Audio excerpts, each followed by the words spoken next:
Delhi NCR का नाम Delhi NCR क्यों है? कभी आपने सोचा है कि दिल्ली एनसीआर में तो गुड़गांव, गाजियाबाद, फरीदाबाद जैसी सिटीज आती हैं, तो फिर एनसीआर क्यों लिखा जाता है? गाजियाबाद का जी क्यों नहीं आया, गुरुग्राम का जी क्यों नहीं आया और फरीदाबाद का एफ क्यों नहीं आया?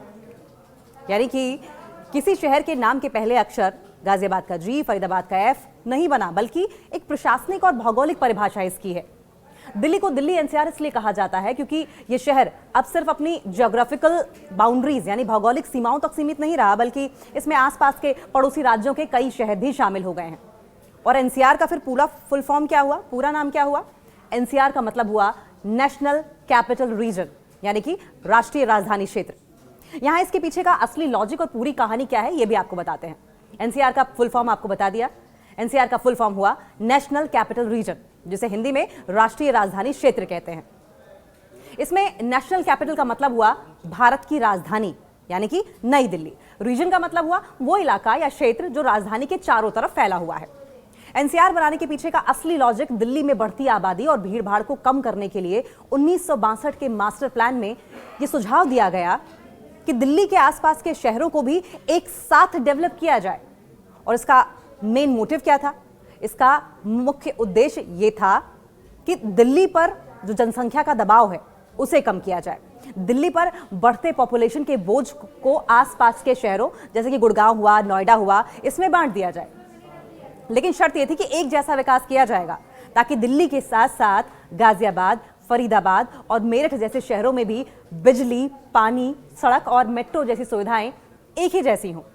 और अगर कानूनी आधार की बात करें तो इसके लिए 1985 में national capital region planning board act पास किया गया था, जिसके तहत इन सभी इलाकों को एक ही रीजन घोषित कर दिया गया। सवाल यह भी है कि दिल्ली एनसीआर में कौन कौन से शहर शामिल हैं। अगर आपको यह लग रहा है कि फरीदाबाद, गुड़गांव, गाजियाबाद और नोएडा ही है तो आप गलत हैं। चूंकि दिल्ली देश की राजधानी है, इसलिए इसके आसपास के 3 राज्यों के जिलों को जोड़कर यह एनसीआर बना। दिल्ली, पूरा दिल्ली का इलाका, पूरा दिल्ली केंद्र शासित प्रदेश।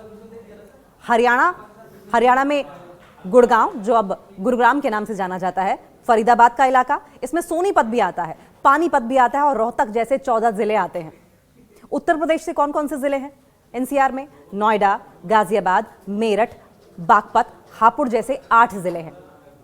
और शायद आपको ना पता हो, एनसीआर में राजस्थान के अलवर और भरतपुर जिले भी आते हैं। तो कुल मिलाकर लबोलुबाब यह है कि इसका नाम दिल्ली एनसीआर इसलिए पड़ा क्योंकि इस पूरे क्षेत्र का केंद्र, सेंटर दिल्ली है और यह दिल्ली नेशनल कैपिटल के आसपास का इलाका है, आसपास का रीजन है। गाजियाबाद या फरीदाबाद के नाम से इसका कोई शॉर्ट फॉर्म नहीं बनाया गया, बल्कि इन्हें दिल्ली के सैटेलाइट टाउन्स के रूप में इस बड़े क्षेत्र का हिस्सा मान लिया गया। दिल्ली एनसीआर का नाम दिल्ली एनसीआर क्यों है? कभी आपने सोचा है कि दिल्ली एनसीआर में तो गुड़गांव, गाजियाबाद, फरीदाबाद जैसी सिटीज आती हैं, तो फिर एनसीआर क्यों लिखा जाता है? गाजियाबाद का जी क्यों नहीं आया, गुरुग्राम का जी क्यों नहीं आया और फरीदाबाद का एफ क्यों नहीं आया? यानी कि किसी शहर के नाम के पहले अक्षर गाजियाबाद का जी, फरीदाबाद का एफ नहीं बना, बल्कि एक प्रशासनिक और भौगोलिक परिभाषा इसकी है। दिल्ली को दिल्ली एनसीआर इसलिए कहा जाता है क्योंकि यह शहर अब सिर्फ अपनी ज्योग्राफिकल बाउंड्रीज यानी भौगोलिक सीमाओं तक सीमित नहीं रहा, बल्कि इसमें आसपास के पड़ोसी राज्यों के कई शहर भी शामिल हो गए हैं। और एनसीआर का फिर पूरा फुल फॉर्म क्या हुआ, पूरा नाम क्या हुआ? एनसीआर का मतलब हुआ नेशनल कैपिटल रीजन, यानी कि राष्ट्रीय राजधानी क्षेत्र। यहां इसके पीछे का असली लॉजिक और पूरी कहानी क्या है, यह भी आपको बताते हैं। एनसीआर का फुल फॉर्म आपको बता दिया। एनसीआर का फुल फॉर्म हुआ नेशनल कैपिटल रीजन, जिसे हिंदी में राष्ट्रीय राजधानी क्षेत्र कहते हैं। इसमें नेशनल कैपिटल का मतलब हुआ भारत की राजधानी, यानी कि नई दिल्ली। रीजन का मतलब हुआ वो इलाका या क्षेत्र जो राजधानी के चारों तरफ फैला हुआ है। एनसीआर बनाने के पीछे का असली लॉजिक दिल्ली में बढ़ती आबादी और भीड़भाड़ को कम करने के लिए 1962 के मास्टर प्लान में यह सुझाव दिया गया कि दिल्ली के आसपास के शहरों को भी एक साथ डेवलप किया जाए। और इसका मेन मोटिव क्या था? इसका मुख्य उद्देश्य यह था कि दिल्ली पर जो जनसंख्या का दबाव है उसे कम किया जाए। दिल्ली पर बढ़ते पॉपुलेशन के बोझ को आसपास के शहरों जैसे कि गुड़गांव हुआ, नोएडा हुआ, इसमें बांट दिया जाए। लेकिन शर्त यह थी कि एक जैसा विकास किया जाएगा ताकि दिल्ली के साथ साथ गाजियाबाद, फरीदाबाद और मेरठ जैसे शहरों में भी बिजली, पानी, सड़क और मेट्रो जैसी सुविधाएं एक ही जैसी हों। और अगर कानूनी आधार की बात करें तो इसके लिए 1985 में national capital region planning board act पास किया गया था, जिसके तहत इन सभी इलाकों को एक ही रीजन घोषित कर दिया गया। सवाल यह भी है कि दिल्ली एनसीआर में कौन कौन से शहर शामिल हैं। अगर आपको यह लग रहा है कि फरीदाबाद, गुड़गांव, गाजियाबाद और नोएडा ही है, तो आप गलत हैं। चूंकि दिल्ली देश की राजधानी है, इसलिए इसके आसपास के 3 राज्यों के जिलों को जोड़कर यह एनसीआर बना। दिल्ली, पूरा दिल्ली का इलाका, पूरा दिल्ली केंद्र शासित प्रदेश। हरियाणा में गुड़गांव, जो अब गुरुग्राम के नाम से जाना जाता है, फरीदाबाद का इलाका, इसमें सोनीपत भी आता है, पानीपत भी आता है और रोहतक जैसे 14 जिले आते हैं।